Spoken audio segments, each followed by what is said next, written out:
ওম শান্তি। সকলকে আমার তরফ থেকে অনেক অনেক শুভেচ্ছা, শুভকামনা, শুভ ভাবনা। প্রত্যেকের সকল শ্রেষ্ঠ বিচার, শ্রেষ্ঠ সংকল্প, যা কিছু ইচ্ছে তা পরমপিতা পরমাত্মার আশীর্বাদে, ভালোবাসায়, তার শক্তির দ্বারা ফলীভূত হোক। সকলের শরীর এবং আপনাদের পরিবারের সকলের স্বাস্থ্য যেন সদাকালের জন্য সুস্থ থাকুক এবং প্রত্যেকের সাথে প্রত্যেকের আন্তরিক সুসম্পর্ক, সম্পর্কের মাধুর্য অত্যন্ত সুন্দর হোক। এই বলে আজকের মুরলির যে টপিক তাতে আমরা আসি। আজকে বাবা গুপ্ত জ্ঞান দান এবং অবিনাশী জ্ঞান রত্নের মাহাত্ম্য সম্পর্কে বলেছেন। বাবা বলছেন গুপ্ত জ্ঞান দান, এবং সেই গুপ্ত জ্ঞান দান বাবা আমাদেরকে সঙ্গম যুগে এসে করছেন, এবং অবিনাশী জ্ঞান রত্নের যে গুপ্ত দান যে বাবা করছেন সেটা অবিনাশী জ্ঞান রত্ন, এবং সেই জ্ঞান রত্নের আবার কি মাহাত্ম্য আমাদের জীবনে, পরমাত্মার যে উপহার তা কি, এই সম্পর্কে আমরা আজকে একটা বিস্তারিত আলোচনা করব। তো বাবা বলেন কি যে প্রথম উনি যে জ্ঞান আমাদেরকে দেন সেটা হচ্ছে রাজযোগের জ্ঞান, ঈশ্বরীয় জ্ঞান এবং রাজযোগের জ্ঞান। ঈশ্বরীয় জ্ঞান এটাই যে তুমি শরীর নও, তুমি আত্মা, এবং তোমার মন, বুদ্ধি এবং কর্মেন্দ্রিয়ের মালিক তুমি। বাবা রাজযোগের যে প্রথম সংকল্প আমাদেরকে দেন তা হলো এইটি। তো বাবার এই জ্ঞানের মধ্যে বাবা বলছেন যে তুমি আত্মা, আমি পরম পিতা পরমাত্মা, তোমার পিতা, তুমি আমার সন্তান, আমিও আত্মা তুমিও আত্মা, কিন্তু আমিও একটি সোল, কিন্তু আমি গড, অর্থাৎ কিনা ব্রহ্মা বিষ্ণু শঙ্করের রচয়িতা। আমার কাজ, কর্তব্য, প্রথমে আমি ব্রহ্মা বিষ্ণু শঙ্করের রচনা করি, তারপর আমি প্রজাপিতা ব্রহ্মার তনে এসে সাকারে এই বিশ্ব পরিবর্তনের কার্য সম্পাদন করি, যার মধ্যেই বাবার যে পার্ট প্লে, তাতে আমাদেরকে বাবা টাচিং দেন কি যে তুমি স্বরাজ্য অধিকারী তথা বিশ্বরাজ্য অধিকারী। স্বরাজ্য অধিকারী হলেই, মন বচন কর্মে পবিত্র হলেই তুমি বিশ্বরাজ্য অধিকারী হওয়ার অধিকার পাবে। তো এইখানেই বোঝা যাচ্ছে যে গুপ্ত জিনিসটা কি। বাবা আছে এই কথাটা প্রমাণ দিতে এসছেন। প্রথম তো যুগ কথার অর্থ কি? যুগ কথার অর্থ হচ্ছে সময়। তো সময় তখনই পরিবর্তন হবে যখন আমরা নিজেদেরকে আত্মা মনে করব, এবং সেটা এই যে সময় পরমাত্মা ধরায় অবতীর্ণ হচ্ছেন তখনই হচ্ছে। তো বাবা ব্রহ্মা বিষ্ণু শঙ্করের রচয়িতা, অর্থাৎ তিনি পরমপিতা পরমাত্মা, যাকে কেউ বলছে গড, কেউ বলছেন খুদাদোস্ত, কেউ বলছেন প্রভু, কেউ বলছেন সাহেব, কেউ জেহোবা, বিভিন্ন নামে। এই যে গড আর এই ব্রহ্মা বিষ্ণু শঙ্কর, ব্যাপারটা একই। গড অর্থাৎ generator, G for God, O for operator, D for destroyer. তো জি ফর গড অর্থাৎ স্থাপনা, এস্টাবলিশমেন্ট। কিসের? 7টা গুণের, জ্ঞান, পবিত্রতা, সুখ, শান্তি, আনন্দ, প্রেম এবং শক্তি। দেন চলে আসছে অপারেটর। অপারেটর মানে পালনা, সাস্টেনেন্স। যে গুণ বাবা আমাকে দিচ্ছে সাকারে ইউজ করার, তাকে পালন করতে হবে, তাকে ধারণ করে প্র্যাকটিক্যালি ইউজ করতে হবে। করবে কারা? সৃষ্টিতে দুরকমই জেন্ডার আছে, মেল এবং ফিমেল, তারাই করবে। শর্ত একটাই, নিজেকে আত্মা ভাবতে হবে। আমি পুরুষ, আমি মহিলা, আমি বয়স, আমি অ্যাচিভমেন্ট, আমি এই জাতি, আমি এই ধর্ম, আমি এই দেশ, আমি এই বর্ণ, আমি এই বর্গ না, আমি আত্মা। সমতা, সমতার দ্বারা পালনা। হ্যাঁ, তো অপারেটর আর ডিস্ট্রয়ার।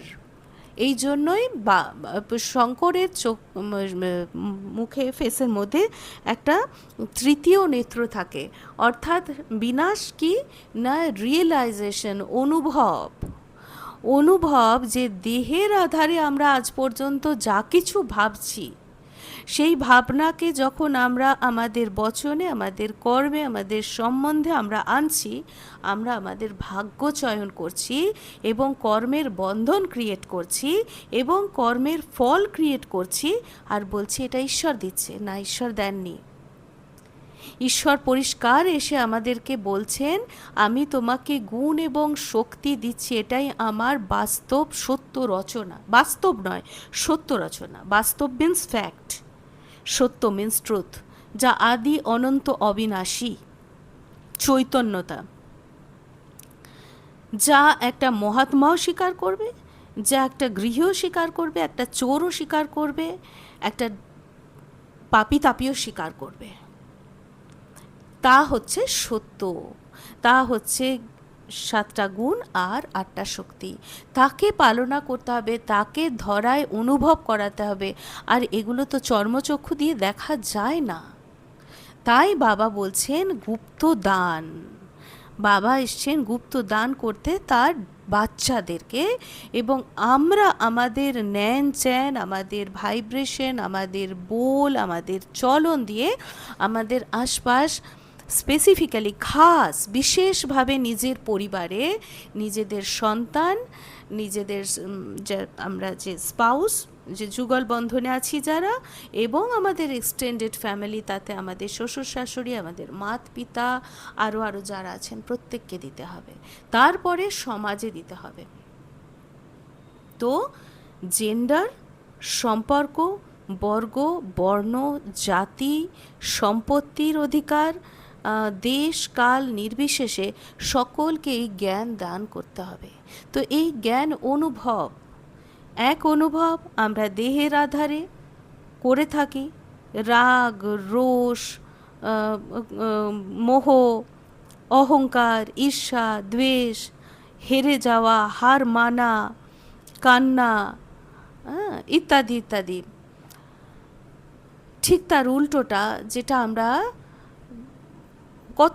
যেটাকে বাবা বলছে ভাটাক না, ভক্তিতে, প্রার্থনাতে, শাস্ত্র পাঠে, তীর্থযাত্রায় আমরা এগুলো চেয়েছি, ধর্মশাস্ত্রের আধারে আমরা চেয়ে থাকছি। তো প্রত্যেক ধর্মের যে কোনো আত্মার পিতা পরম পিতা, পরমাত্মা, almighty authority, supreme soul, supreme father. তাই সর্বধর্ম চিহ্নিত করে ওপর দিকে নিদর্শন করে, তিনি ওইখানে আছেন। মানে এই অনুভব, দেহের অনুভব থেকে পৃথক হতে পারলেই আমরা পেতে পারবো। আমি দেহ নই, আমি আত্মা, এবং আত্মার স্থান 6वें আসমান কে উপর। কেউ বলেছে, কেউ বলছে পরম ধামে, কেউ বলছে নির্বাণ ধামে। অর্থাৎ তিনি এখানে নেই, তাকে আহ্বান করতে হবে, তার সাথে যোগ লাগাতে হবে। তিনি আমার সাথী, বাকি সব সহযোগী। তো এই হচ্ছে গুপ্তদান। তো গুপ্তদান, বা প্রথমেই চলে আসি যে এইভাবে যে বাবা আমাদেরকে গুপ্তদান করছেন, তার কারণটা কি? তার কারণ হচ্ছে বাবা বলছেন যে আত্মা মন, বুদ্ধি এবং সংস্কারের 3টে শক্তির দিয়ে তৈরি, এবং আত্মা মন, বুদ্ধি, কর্মেন্দ্রিয়ের মালিক। এবার এই যে মন, সেই মন কিন্তু সদা চিন্তাশীল। তো কম বেশি সে চিন্তা করে, এই চিন্তাকে হয় আমরা পরিবর্তন করব বা আমরা দাবিয়ে দেব। কিন্তু দেখা যায় যদি আমরা এটাকে চেপে দিই, দাবিয়ে দিই, তাহলে কিন্তু সিচুয়েশন অ্যারাইজ করলে, অর্থাৎ সামনে থেকে কোনো যদি স্টিমুলি আমরা পাই, তো পুরনো সংস্কার পপ আপ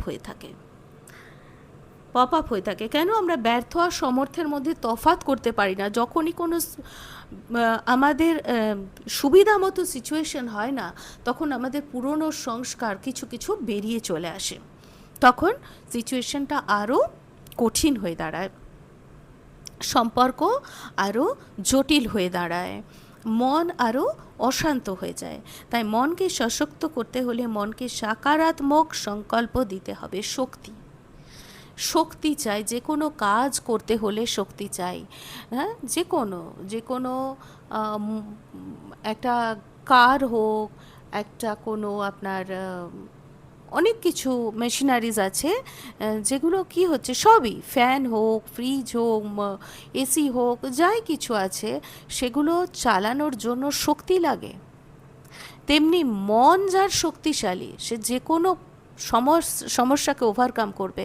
কিন্তু আমরা শক্তিশালী বলতে আজকের দিনে ভেবেছি কি ওর মন না খুব শক্তিশালী, কিন্তু আমরা বুঝতে পারি না কেউ হতে পারে শক্তিশালী, সে ক্রস করছে, কিন্তু ভেতরে হয়তো তার অনেক চাপ, এবং একটা সময় তার জীবনকে এত সুন্দর লাগছে না।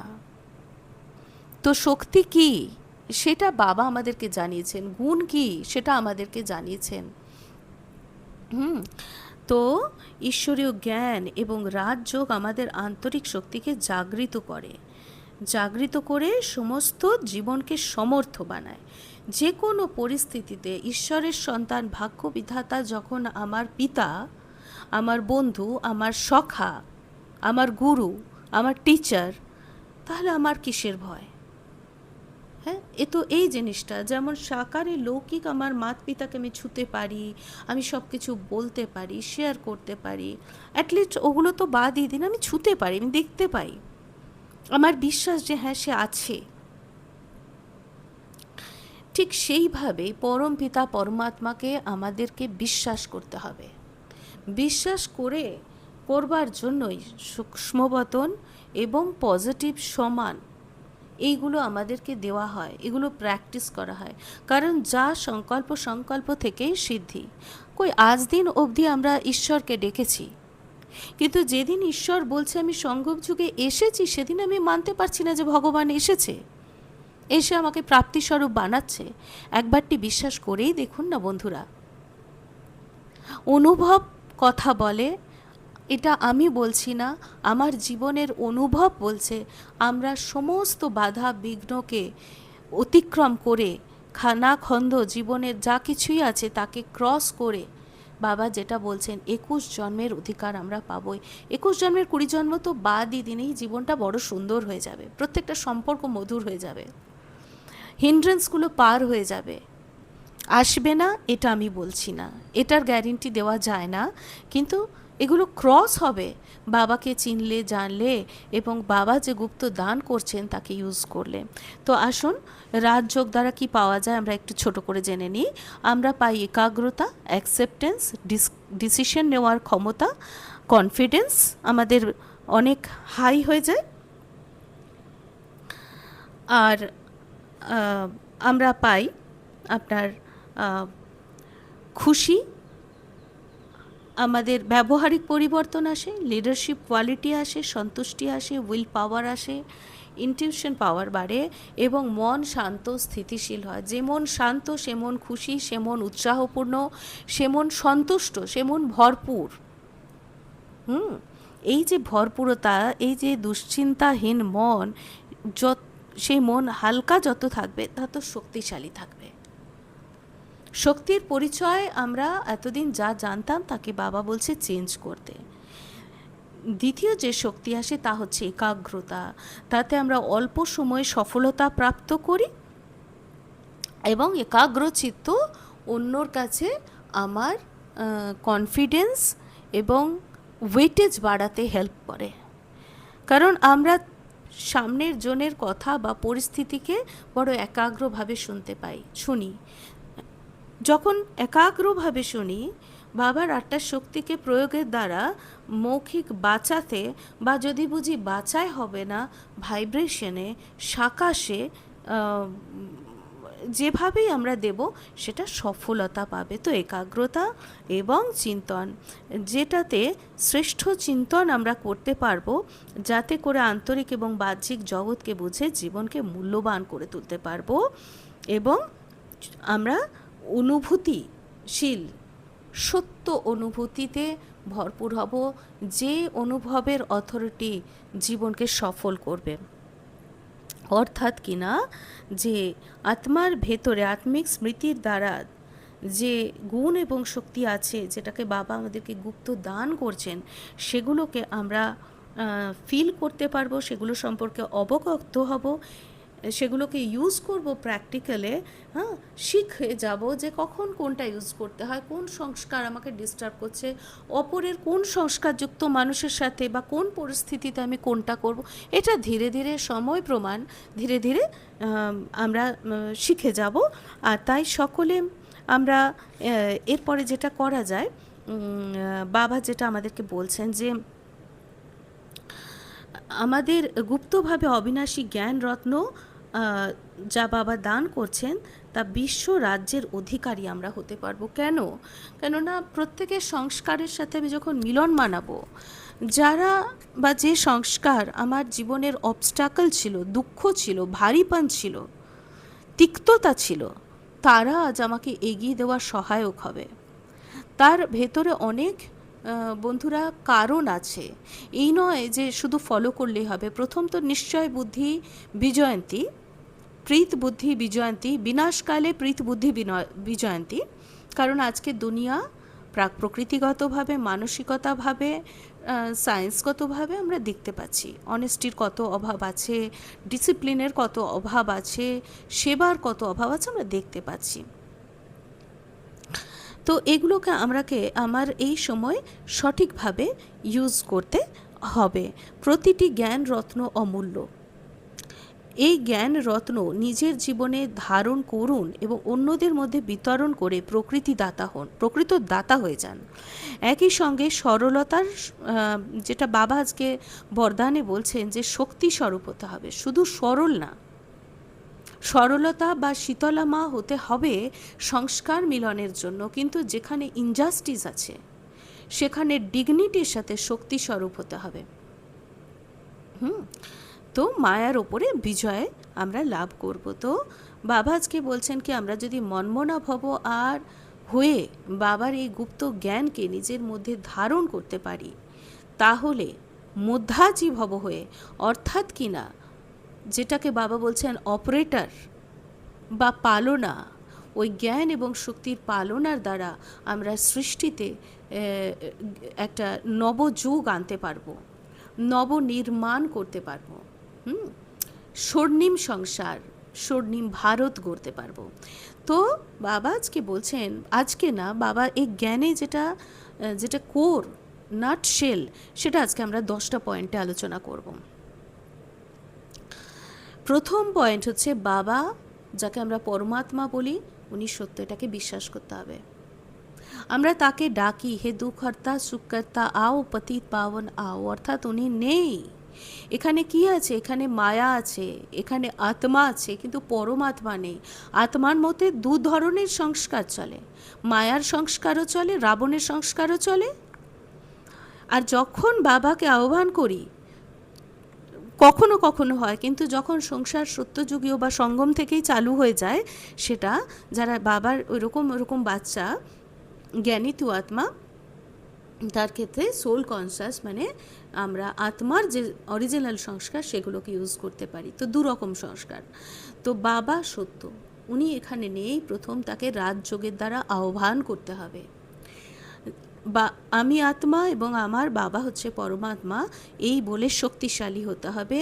আর 5 স্বরূপের অভ্যেস করতে হবে, যাতে মন সদা শক্তিশালী থাকে। 5 স্বরূপ, যেটা স্বস্তিক চিহ্ন দিয়েও দেখানো হয়, যে কোনো শুভ কাজে স্বস্তিক চিহ্নর মাহাত্ম্য আছে। তখন আমরা বুঝতে পারি যে আমরা সদাই উচ্চ। হ্যাঁ, আমাদের মন সদা প্রাপ্তিস্বরূপ, বিজয়ী, শক্তিশালী, এইটা, তাহলে হেলথ, ওয়েলথ, হ্যাপিনেস আমরা পাবো। তো বাবা সত্য, দ্বিতীয়ত আত্মা সত্য, তৃতীয় নম্বর পয়েন্টটা মনের মণিকোঠায় একেবারে ধরে রেখে দিন বন্ধুরা। পরম পিতা পরমাত্মার আশ্চর্যজনক এবং সত্য রচনা হলো গুণ এবং শক্তি। 7টা গুণ এবং 8টা শক্তি, যা ঘাতক, চাতক, পাতক, ধর্মাত্মা, পুণ্যাত্মা, গৃহী, সন্ন্যাসী, ছোট বাচ্চা, যুবক, প্রৌঢ় সবার জন্য অ্যাপ্লিকেবল। সবাই এটা চায় কি? 7টা গুণ: জ্ঞান, পবিত্রতা, সুখ, শান্তি, আনন্দ, প্রেম, শক্তি। তো এই জ্ঞান, প্রথম বলছে আমি আত্মা পরমাত্মার সন্তান, তাই তো কোথাও কোনো শরীর ছাড়ার যে রীতি, তাতে কিন্তু ওই সোল টার্মটা আসছে। হ্যাঁ, আত্মসম্মান, আত্ম অভিমানী, ধর্মাত্মা, পুণ্যাত্মা, কত রকমভাবে আত্মা কথাটা আসছে। তো এই গুণ এবং শক্তি, 8টা শক্তি ফটাফট আমরা মনের মধ্যে ধরে রাখি। পাওয়ার টু ডিট্যাচ অথবা সংকীর্ণ করার শক্তি, পাওয়ার টু লেট গো বা সমেটনে কি শক্তি, power to discern and decision পরখ এবং নির্ণয় শক্তি, পাওয়ার টু টলারেট অর্থাৎ সহন শক্তি, পাওয়ার টু অ্যাকসেপ্টেন্স সামানে কি শক্তি, আর পাওয়ার টু ফেস সামনা করনে কি শক্তি, আর হচ্ছে পাওয়ার টু কোঅপারেট সহযোগ দেওয়ার শক্তি। প্রথম 7টা শক্তি আত্মার নিজেকে গুণ শক্তিতে সমৃদ্ধ করার জন্য, আর অষ্টম শক্তিটা নিজেকে, নিজের তত্ত্বের শরীরকে, প্রকৃতিকে এবং অপর জীবাত্মাকে সহযোগ দিয়ে সৃষ্টিকে স্বর্ণিম বানানোর জন্য। এবং প্রত্যেকটা যা যা আমি পরপর বললাম এগুলো পরপরই হয়, একটা বিনা আরেকটা হবে না। তো সবগুলোকেই ধারণ করতে হবে। এবং বাবা বলছেন 16 কলার সম্পূর্ণ। আচ্ছা, বাবার কি মহিমা? পরমপিতা পরমাত্মার মহিমা 4 নম্বরে যাওয়ার আগে বলি। বাবার মহিমা: বাবা গাইড, লিবারেটর, মার্সিফুল। বাবা জ্ঞানের সাগর, আনন্দের সাগর, প্রেমের সাগর, দয়ার সাগর, শান্তির সাগর, আর শক্তির সাগর, ইত্যাদি ইত্যাদি। কিন্তু আত্মারা যে যে গুণ আছে না সত্যযুগে দেবী দেবতাদের, তাতে হচ্ছে 16 কলা সম্পূর্ণ, সর্বগুণ সম্পন্ন, সম্পূর্ণ নির্বিকারী, অহিংসা, পরমধর্ম, মর্যাদা, পুরুষোত্তম। এগুলো যে কোনো মানুষের বেসিক কোয়ালিটি, কোনো দেবী দেবতা বলার নয়। যে মানুষ এই 5টা কোয়ালিটিকে, ডিগ্রিকে ধারণ করবে, সে বেস্ট মানব হয়ে যাবে। হ্যাঁ, তো বাবা এটাই চাইছেন। তো এই কলাগুলো ধারণ করতে হলে আগে বাবাকে জানতে হবে। বাবার অনুভূতিগুলো নিজের মধ্যে যদি রাজযোগী ধারণ করে, তাহলে আত্মার অরিজিনাল যে ওই কোয়ালিটিগুলো নিজের মধ্যে আমরা অ্যাকুয়ার করতে পারবো। তখনই শ্রেষ্ঠ পৃথিবী তৈরি হবে, যাকে কেউ আমরা বলি সত্যযুগ, কেউ বলে পরিস্থান, কেউ বলে হেভেন। আলাদা আলাদা নাম, কিন্তু ব্যাপারটা সে একই। তো এই সবটাই অনুভবের খেলা। অনুভবের খেলা, যেটা ধর্মশাস্ত্রে, যেটা আজ থেকে 5000 বছর আগে অ্যাপ্রক্স প্রথম ধর্মশাস্ত্র লেখা হয়, তারপরে একটা একটা করে সিকোয়েন্স ওয়াইজ সময়ের সাথে ধর্মশাস্ত্র তৈরি হয়। 5000 বছর আগে ঠিক লেখা হয় না, মোটামুটি তার গোড়াপত্তন চালু হয়। হ্যাঁ, এবং সেই গোড়াপত্তনটা এখন হচ্ছে শুরু বলা যায়, যা পরমাত্মার দ্বারা। এবং পরমাত্মার ধারণাকে যারা ধর্মস্থাপক, যারা মহান আত্মা, বিভিন্ন ধর্মে, দেহের ধর্মে যারা এই টিচিংটা দেওয়ার চেষ্টা করেছেন, তারা মহান, তারা কল্যাণকারী, তারা সময় সময় দিয়েছেন। তো টোটাল 5000 বছর এই আধারে, না হোমোসেপিয়েন্স, না পুরনো যে সাইনের যে রিলিজিয়ান ওই সময়ের, এরকম না। তো এটা মডার্ন যে রিলিজিয়ান, তাতে এটাকে ধরা হচ্ছে। নেক্সট 4 আদি মধ্য অন্ত, অর্থাৎ 84 জন্ম সত্য, 5 কল্প বৃক্ষ সত্য, 6 সিঁড়ি সত্য, 7 সৃষ্টিচক্রের গোলা সত্য, 8 ত্রিমূর্তি আর 3 লোক সত্য, 9 নম্বর এই সম্পূর্ণ রচনা অবিনাশী এবং গুপ্ত, যা চর্ম চোখে দেখা যায় না। এটা অনুভব, যে অনুভব আমাদের প্রেমপূর্বক বাঁচতে শেখায়। আর 10 হচ্ছে এই অবিনাশী এবং সত্য রচনাকে যারা সম্পূর্ণ বিশ্বাস করে বাবার শ্রীমতে চলতে পারে, তারা 21 জন্মের অবিনাশী স্বর্গসুখের প্রাপ্তি করতে পারে। তাই ঈশ্বরকে শেষ ভরসা না বানিয়ে প্রথম আশা, প্রথম ভরসা আমরা যদি বানাই, তাহলে জীবনে আমরা প্রাপ্তিস্বরূপ হয়ে যাব। তো আচ্ছা, সকলেই ভালো থাকুন, সুস্থ থাকুন, খুশিতে থাকুন। ওম শান্তি।